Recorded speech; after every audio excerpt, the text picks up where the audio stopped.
Yes! Yes! Yes! No! No! No! Fuck! Shit! We've spent quite some time in Sumeru City, but ever since we last said goodbye to Lesser Lord Kusanali, we haven't heard anything from her.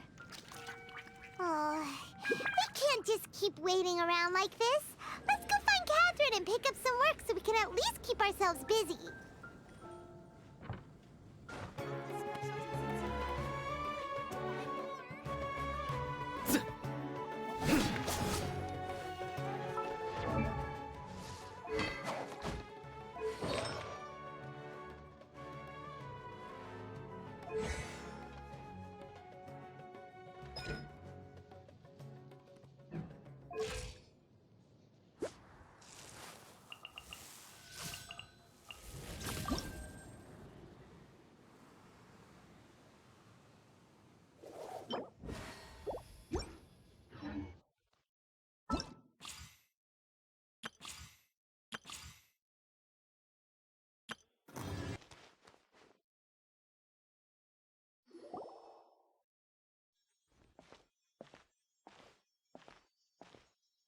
Ad Astra Abyssosque. We meet again, you two. Hi, Catherine. Do you have any commissions for us today? Commissions, huh? Let me think. Oh, how about this? Please attend the Academia's Academic Symposium this afternoon and recite a love poem on stage. Wait, say what now? And if possible, please also use your camera to capture the reaction of the audience upon finishing the poem. Huh? What kind of commission is that?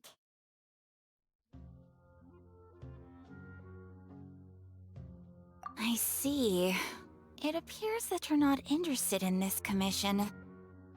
In that case, please go to Port Ormos and convince the Eremites there to spend some time volunteering at the local orphanage. Hey, that's not any better. I'm sure the mercenaries will have some interesting reactions as well. Paimon's gotta ask, just who exactly has been submitting these commissions to the Adventurers Guild?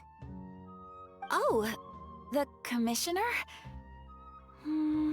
Well, actually, I just wanted to see the two of you in action. Was it so obvious? I was hoping you would actually take one of those commissions. That kind of chance to observe humans doesn't come by often. Ah, so it's Nahida. Paimon just knew Catherine wouldn't crack those kinds of jokes. When did you get into her head? From when she said, Ad Astra Abyssosque? So it's been you this whole time? Are you done resting up, Nahida? Yes. I've been sleeping ever since we parted ways, and I even had a really, really long dream. It was another dream about the Sub-Zerus Festival, except it was a happy one. In my dream, I was sitting in the middle of a flower terrace, and everyone in Sumeru City was holding hands as they danced in circles around me. They danced round and round, and everyone looked really happy. I also got to sit on a gigantic flower carriage. Ferris, the Knight of Flowers, raised me really, really high above the ground, and I was throwing an endless amount of Yalda candies at the children.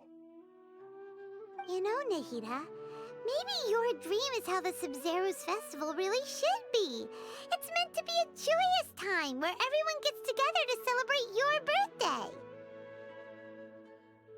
Huh? Wasn't I describing a really happy dream? Why are you both looking at me like that? Wait, could this be an example of the emotion known as pity? No, we aren't pitying you. That would only make everything worse. We just don't want you to feel too sad. By the way, have you had a chance to visit Dunyarzad? How's she doing? The Homianis haven't allowed any visitors after the festival, so we haven't been able to check on her. Yes, I paid her a visit right after I woke up. She was resting at the time. Her condition is stabilized. However, since Elazar is a manifestation of the withering on the human body, we can only cure it by finding a way to take care of Irminsul's own withering. But for the moment, our top focus should still be figuring out what the sages are up to and what they're planning. Right. Who knows what'll happen if they manage to pull off another scheme like the Samsara of the Sub-Zero's festival? So our first priority should be investigating and putting a stop to the sages' activities. As for how we should pull that off, let's discuss it somewhere else.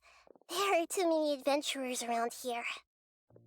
Oh, good point. Sorry, adventurers.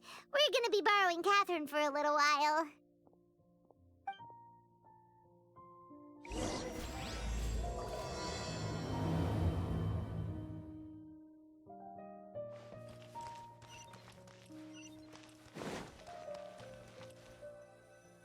Let's continue our chat here. Okay, so do you have any ideas on how we can investigate the sages, Nahida? Actually, I've already done a little bit of work on that. But for now, I want to hear your thoughts.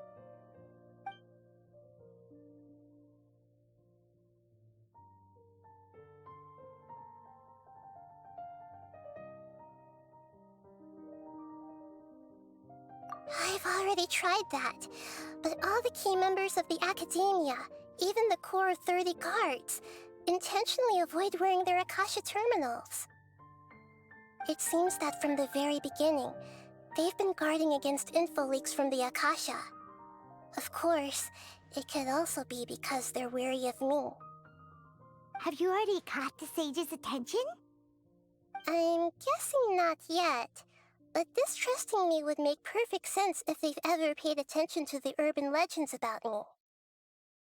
In any case, I probably can't take over their minds directly.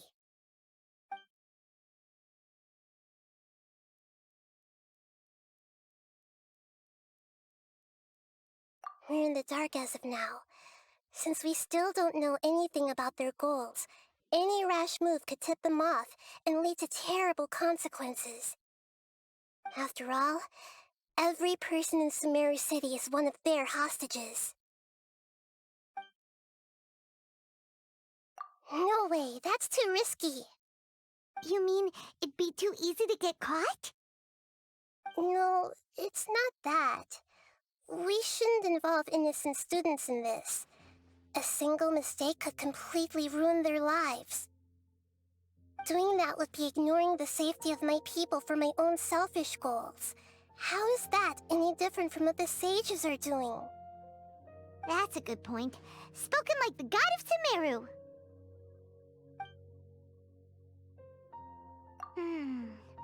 Are we really out of ideas? Nahida, you're super smart, so you already have something in mind, right?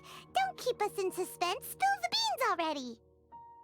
According to a popular theory from the Vahumana Darshan of the Academia, rejecting impractical motions at the beginning of a planning session will give more weight to the actual proposal. Okay, but aren't you the god of wisdom? You don't have to use that kind of gimmick to make us take your ideas seriously. Well, I've been thinking that if I can't directly possess the leaders, and if I can't get ordinary people involved, then I should find someone who's already involved, but hasn't decided to side with the sages. You're saying we should recruit a spy? That does sound like it could work. Oh, before coming back, we met someone named Alhaitham. He seems like he acts alone, and he likes doing stuff behind the Academia's back. They probably aren't in cahoots. Actually, I already have someone in mind. Do you still remember that female scholar named Setaria? Setaria. Paimon remembers now. Isn't she the one who's always trailing behind the Grand Sage of the Academia? We ran into her basically every time the Sub-Zero's festival repeated itself. You could even say we're old enemies by now. Paimon still remembers the smug and mean way she always spoke to Nilou. Mm-hmm. I've always liked observing all kinds of people, and Setaria has always stood out from the crowd. She was born in the desert and was hailed as their greatest genius. Her academic gifts allowed her special admission into the academia, and also gave her the opportunity to serve as the sage's assistant. Oh, Paimon didn't know she was from the desert. She must be pretty special then. Paimon feels like most of the desert dwellers around the city are working as mercenaries. The name Setaria means star. When she lived in the desert, she shone like the brightest star in the night sky. Later on, she was chosen by the sun. The star was given a place in the daytime sky to complement the sun's dazzling light. Soon after, the star witnessed the sun scorching the earth, which brought forth many disasters. The star began to waver. Instead of staying beside such a sun, wouldn't it be better to return and light up part of the night sky? But in the end, she couldn't give up the radiance of daytime. To cope with her shame, the star buried her guilt and closed her eyes. From the sound of it, Setaria's just hung up on the research opportunities here. But she doesn't really support the academia. She still feels guilty about not doing more for the desert, right? She's just running away from her problems. Indeed. When they are presented with complex moral issues, many people will simply plug their ears and go with the flow until the problem can't be fixed anymore. She's suppressing a lot of guilt, but before she realized it, she had already become the sage's accomplice. She can't deny her part in their schemes anymore. Right. We must somehow make her face her problems again. That way, not only can we get useful intel from her, but she can also use it as an opportunity to redeem herself. From my past observations, Setaria will take a day off from the academia every 10 days to do some shopping in the city. Tomorrow afternoon just happens to be a shopping day for her. That'll be our chance. To prepare, let's go check out some of her favorite spots, and have a quick chat with a few of the vendors there.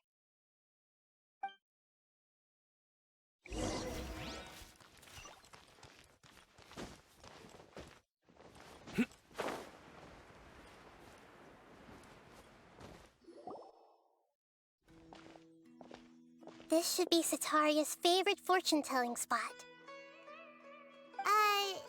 So should we ask the fortune teller about Setaria? No, I already have enough information on Setaria. The most important thing now is for you to pay attention to the vendor's talking style and key characteristics. Talking style and key characteristics? My poor lost lambs. Have you become troubled over your fates? The divine voice of wisdom often echoes between mine ears. If thou be blessed today by the gods, I may be able to show you the way. Huh? Really? Nahida, you've been whispering things to her? Shh! My friend here has some doubts regarding her future. Can we get a fortune reading for her? Of course, of course. In that case...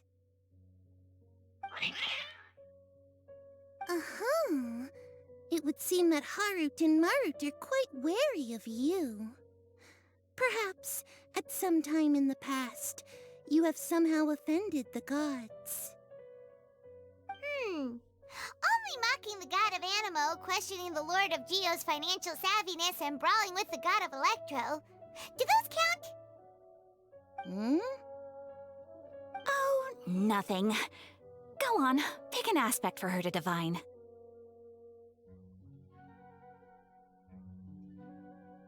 Love prospects? No problem at all.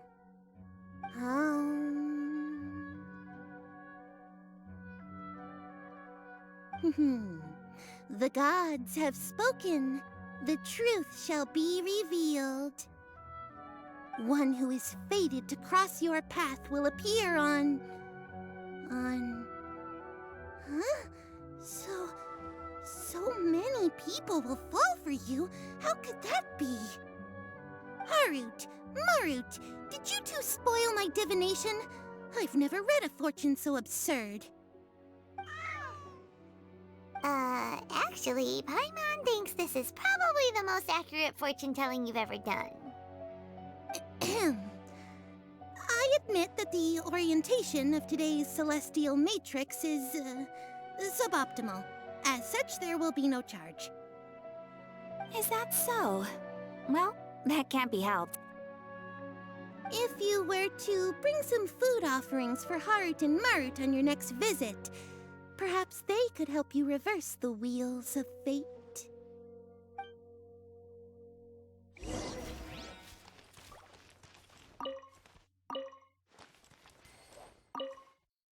I've never seen Harut and Marut be so wary of anyone.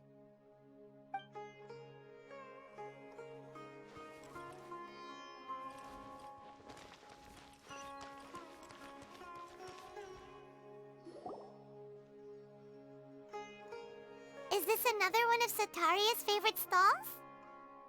Yep. It belongs to a king. His father helped Sataria a lot when she first moved to Sumeru City, so she still comes by whenever she has time. When I start talking with him, listen carefully to the details of our conversation. Ah, dear customers! Would you like to look at some pottery? We caught wind of your great craftsmanship, so we specifically came to take a look. Oh, I recognize you. Aren't you Miss Catherine from the Adventurers Guild? Sounds like I'm in for some big business. Speaking of, where did you learn this trade? I suppose you could say it all started with my dad. He's a mason by trade, but I picked up an interest in clay while apprenticing for him. After that, I began making pottery by myself in secret, and I simply changed trades when my works turned out well. Although it's a pity that I'm no longer making much use of the knowledge provided to me by the Akasha. That's nice. You're making a living doing something you love. So is your father still working as a mason? Oh no, not anymore. A few years back, he fell from a roof and broke his leg. Since he had already saved enough Mora over all these years, he's just enjoying the retired life in Port Ormos nowadays. I see. We wish him peace and happiness in his retirement.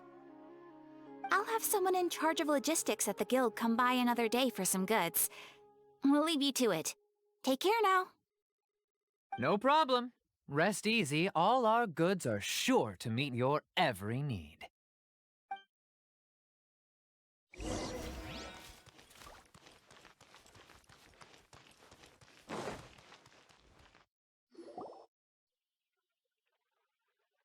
This should be our final stop.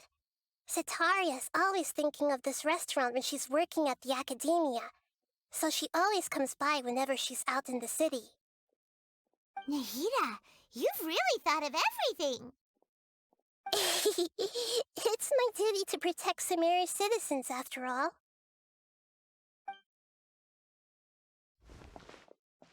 Hi there. I feel like I've seen you down by the docks before.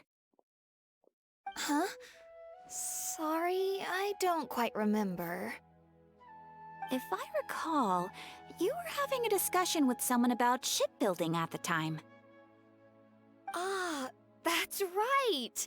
I've always been really interested in feats of marine engineering. After all, I grew up in Liyue Harbor and spent my entire childhood staring at the ships going in and out of the port. I came to Sumeru to study, but failed to make it into the academia due to my lack of talent. But I'm still discussing all kinds of problems with different scholars, and I'm continuing to study and perform research from the restaurant's basement. I'm sure I'll get into the academia after their next round of exams. What an admirable spirit for learning. Amazing! Sure, but you'll find hardworking people wherever you go. So this restaurant has a basement as well? Huh. First I've heard of it. That's right. It's not usually open to patrons. Most of the time, employees use it for breaks or to hold private events. I see. Guess that makes sense.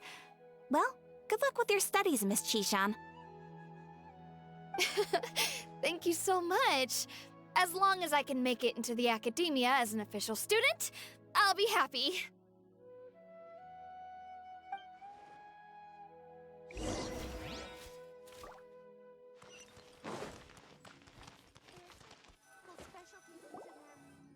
So, was that everybody? Mm-hmm. 3 familiar faces should be enough for Sataria. What's the point of all the information we've collected? Nahida, you still haven't told us how you're planning to make Sataria face her problems. Sataria is already used to avoiding her problems, so we must find a way to break through her usual sensibilities. I remember that you mentioned that the Eremites in Port Ormos are all making a fuss about the upcoming resurrection of the Scarlet King. Although it's all just a boatload of nonsense, the faith of her homeland may turn out to be Sataria's soft spot. Oh, Paimon gets it now! You want to take advantage of the guilt Sataria feels about her homeland. Although she knows she should return home to help the people of the desert, all she's done is conspire with the sages.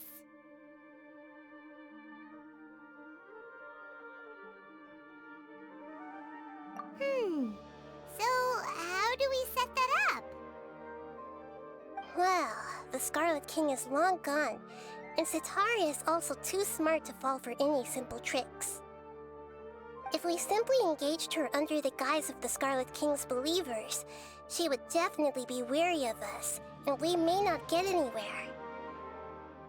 But if we were to borrow some of her close acquaintances to talk with her, her reaction would probably be very different. So, you mean you're going to possess those people we just talked to?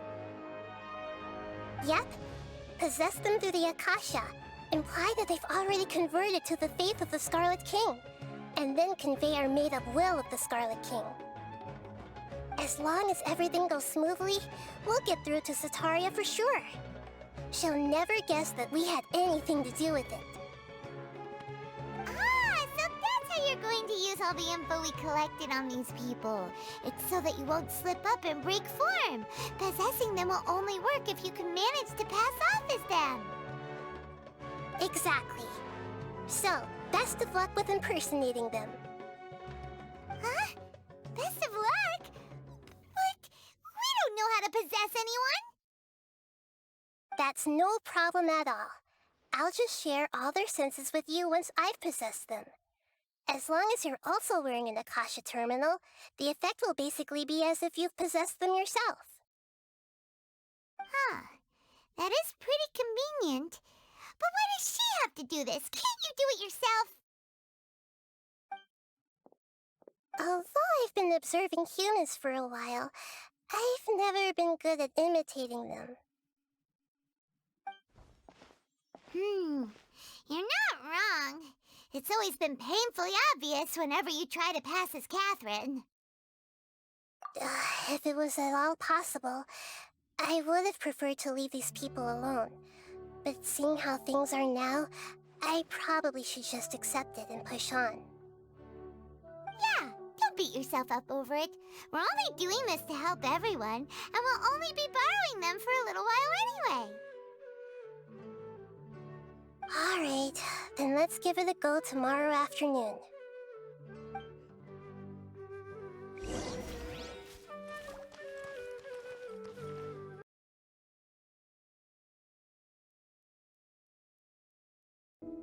I pulled a Chi-Chi